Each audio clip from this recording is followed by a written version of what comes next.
मुज़ाकराती committee के सरबराह doctor खलीलुल हैया ने गजा जंग बंदी मुआहदे पर रद्द-ए-अमल देते हुए कहा कि जिनकी आंखों से आंसू बहे उसे ना भूलेंगे ना मुआफ़ करेंगे।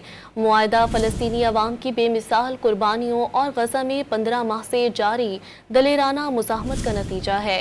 डॉक्टर खलील ने मुआहदे को फ़लस्तीनी अवाम, मुज़ाहमत, उम्मत और आज़ाद दुनिया के लिए कामयाबी करार दे दिया। डॉक्टर खलीलुल हैया ने जंग बंदी मुआहदे पर रद्द-ए-अमल देते हुए कहा है कि हम तमाम मुज़ाहमती ग्रुप्स के मुजाहिदीन को सलाम पेश करते हैं। उन तमाम अफराद को सलाम जो इस अजीम और मुक़द्दस लड़ाई में शरीक हुए। वाज़े कर दिया कि हमारे अवाम कभी नहीं भूलेंगे कि किसने इस नस्ल कुशी में हिस्सा लिया। हमास रहनुमा ने अज़म ज़ाहिर किया कि काबिज़ अफ़वाज कभी हमारे अवाम और मुज़ाहमत को शिकस्त नहीं दे सकती। वाज़े कर दिया कि अल्लाह के फजल से और अपने भाइयों और दोस्तों की मदद से गजा को दोबारा तामीर करने के काबिल हैं।